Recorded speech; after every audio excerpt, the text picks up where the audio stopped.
Hello, everyone. Thank you for having me here. So the aim of this paper is to examine the typography in Krakow in the first half of the 17th century with the objective of identifying the most significant artistic influences shaping its development with a particular focus on the emergence of Baroque stylistic features. So why Krakow and why the first half of the 17th century? Krakow as the principal printing center in the Polish-Lithuanian Commonwealth in the first half of the 17th century witnessed a number of significant developments that are regarded now as constituting a second major turning point in the history of printing in the region. One of the most notable changes was the increasing fragmentation of print production, meaning that the large established publishing houses that has dominated the Krakow book market for several decades ceased to exist, gradually replaced by a growing number of short-lived, often ephemeral printing workshops. At the same time, the market saw an increase in the production of inexpensive literature, including devotional and moralizing booklets, occasional prints, illegal reprints, and typographic anonyms. These transformations signal a shift not only in the structure of the printing industry, but also in its output and intended audiences. So in this context, the question arises, what were the typographic characteristics of book production during this transitional period? Because while Polish printers of the 16th century had consistently adopted and adapted the most current trends in Western European typographic design, it remains to be determined whether this openness to innovation persisted into the early decades of the 17th century. And this paper addresses that question by analyzing the visual and material features of Krakowian typography during this time, with particular attention to the emergence of Baroque stylistic elements and their integration, or lack thereof, into the typography. It is necessary to precise that the main research here, for now perhaps, focused on typographic ornaments, which in modern art theory is defined with particular clarity and specificity. So in short, it is understood as a decorative device that is repeatable in nature and serves no purpose beyond enhancing the visual structure of the page. So its function is limited to giving light to the page, framing the composition, or subtly directing or pushing the reader's gaze into intended direction. So what is important here is the fact that it does not convey meaning, narrative, or interpretation. It remains purely ornamental and devoid of semantic or symbolic content. So how did Krakow look like then? At the beginning of the 17th century, Krakow remained a large multicultural metropolis, and from the economical point of view, the city continued to prosper. However, its Renaissance golden era has already passed, and its political significance was steadily waning in favor of Warsaw. For example, in 1603, the last ordinary session of the Polish Parliament convened in Krakow, and by 1609, the royal court has been permanently relocated to Warsaw. The Krakow Academy, a leading center of learning and teaching in the region in the 16th century, has also entered at a sort of period of decline, perhaps not decline, but diminishing influence, facing increasing competition from the established universities in Vilnius and Zamość, as well as from the expanding network of Jesuit colleges. The mid-17th century marked a dramatic turning point in the like landscape of the city itself. There were floods, plagues, and finally in 1655 Krakow was besieged and captured by Swedish forces. So that's why we put censura here. And but during this time, as it was said, the city's printing industry was marked by fragmentation, and the market was dominated by inexpensive, easily distributed literature. Nevertheless, scholars generally do not view this period negatively, and it is considered one of the three post-Renaissance phases. And unlike two others, the later ones, printing in this time remained active and to a degree retained Renaissance traditions, as we will see. So a spatial overview of Krakow's printing landscape in the first half of the 17th century, which we can see on the slide, shows that more than 20 printing houses were active during this time. Of course, they did not operate at the same time, and the colors on the slide indicate how printing houses and their equipment were transferred through inheritance on sale. At the start of the century, several prominent printing houses were still in operation, and these are often referred to in scholar literature as dynasties, as many has been founded at the beginning of the 17th century. And among them, only the Piotr Kowczyk family managed to sustain a multi-generational printing business in the 17th century, while others started to disappear. And we can see there that there are two new typographic workshops, Cesare family and Schedel family,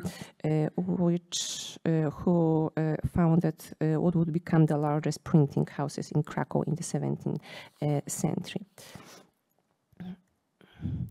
In what ways this period manifests in the domain of typography, and to what extent can one discern the emergence of Baroque stylistic elements at the time? First, let us say that in general, the Baroque period in art was notably extensive, spanning from the late 17th century to the early or even mid-18th century.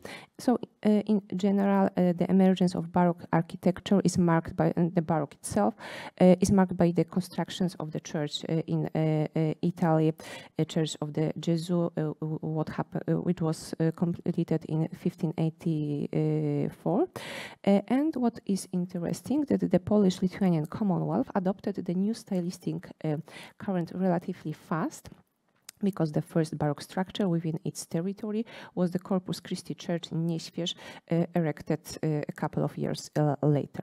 And what is particularly significant, however, is that in the Polish-Lithuanian Commonwealth, the early 17th century represented a period of stylistic coexistence in arts, crafts, architecture, and sculpture, meaning that until approximately 1640, it was the mannerism of both Italian and Dutch origin that remained the prevailing artistic language, while at the same time coexisting with early Roman Baroque influences and persistent elements of Renaissance traditionalism.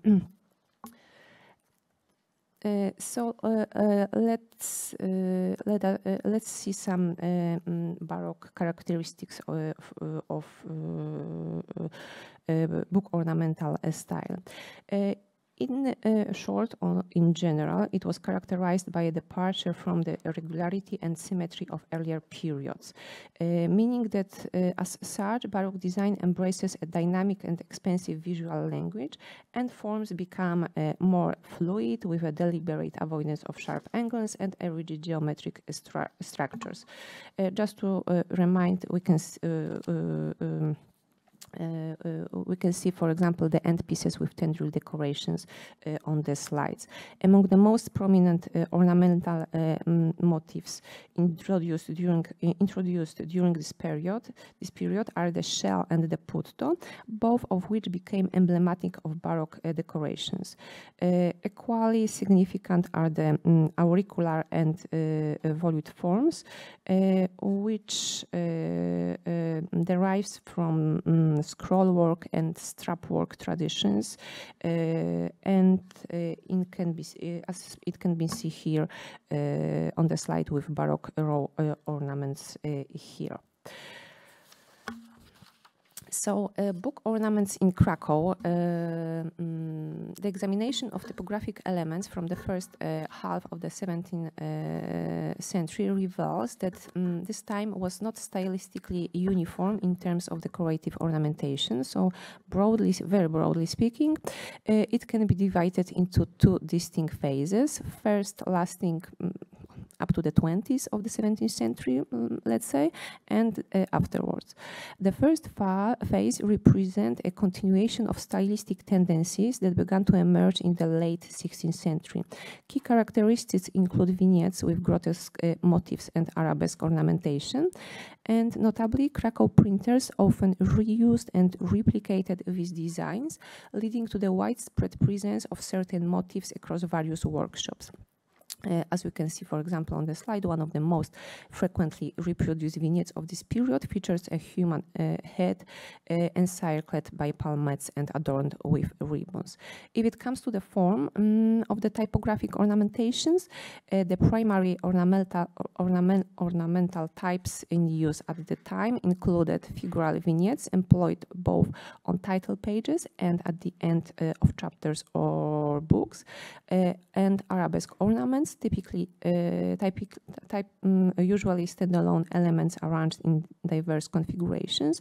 The raw ornaments were the rarest of the three, and very often they were remnants from the Renaissance printing workshops. And as an example, let us consider three distinct figural end pieces from this period. First one depicting a demon-headed mascaron, as we can see on the slide. Second one featuring a human head combined with a festoon, and the last one with a human head in the center. The first one is one of the most original ornaments of this period in Polish typography, and it was used for the first time by printer Jan Szeliga in 1605. It derives from the design closely resembles Western European models, and an identical version appears, for example, in 1580 edition of Gospel Commentaries published in Geneva.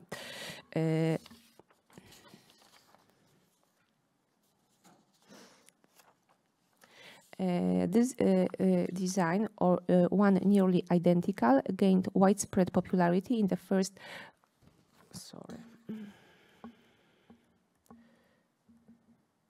Yes, we are here.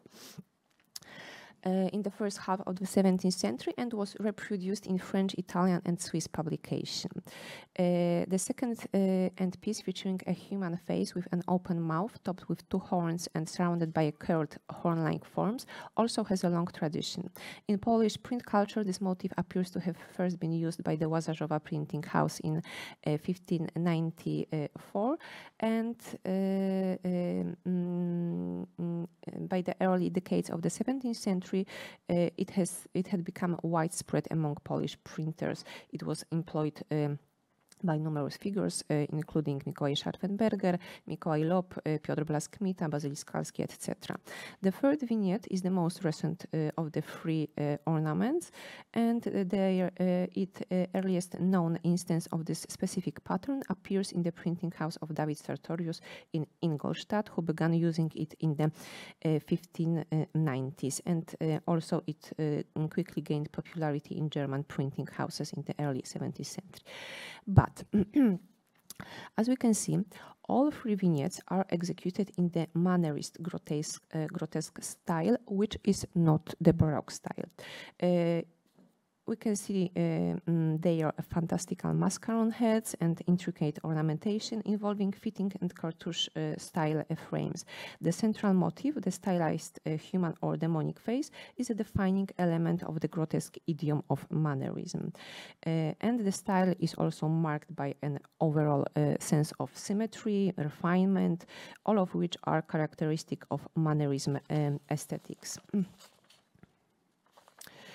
These ornaments forms trace their origins back to the 1540s, specifically to the artistic developments of the royal court in Fontainebleau and to the influence of Dutch engravers. Their visual language had a significant impact on European book decoration. In Poland, grotesque elements were introduced relatively early by the 1550s. Wood blocks featuring such motifs, along with hybrid ornamental types, were already in use in the workshop of Maciej Wierzbięta, and from the beginning of his printing career in 1557, he used such a style. However, he employed mascarons sparingly, often softening their more demonic features, and it was the beginning of the 17th century when masks and mascarons began to be used more widely as decorative elements in books. From around the second half of the 20s, the typographic style of published books began to change slightly with the introduction of either entirely new or previously unused typographic elements. Among the former is the end piece presented on the slide at the bottom left, which we will consider for a moment. It first here. It first appeared in 1610 in Andrzej Piotrkowczyk printing house, and in the mid of 17th century, the same design was used by Krzysztof Schedel, among others, in Krakow. Again, its identifying features like symmetry and dense ornamentation with scrolling acanthus, leaves and arabesque, mythological or fantastical motifs, including masks, shows that stylistically it falls under Mannerist influences. This type of decoration also has a long tradition dating back to the Mannerism of the 70s of the 16th century, as we can see on the slide. So the question is, where is the Baroque? And after examining all these titles printed there, we must say that the Baroque elements made their way into Polish typography rather slowly. For many years, as we've seen in the examples shown before, Mannerism dominated. This does not mean, however, that such elements, Baroque elements, did not exist, but when they did, rarely, we must say, they were most often early Baroque, mixed with Mannerism, such as the row here presented here on the slide. This border ornament is highly characteristic of Mannerist decorative style, though it shows some movement toward the early Baroque. The key stylistic features visible here are the dense, continuous frieze composition and there is also a symmetry and balance, though slightly looser than pure Renaissance grotesques. There are put in dynamic poses, but still stylized and decorative rather than emotionally charged. There is no strong directional light or deep spatial illusion, meaning it's not yet fully Baroque, but here we don't know if it's not perhaps the thought of the technique rather than the intention of the of its creator, and of course the elaborate scrolls and masks are typical of late 16th century Mannerist ornament. So it can be classified as Mannerist grotesque ornament, transitional towards the early Baroque, as it shows fuller forms, more motion, and livelier putti, marking the threshold of Baroque sensibility.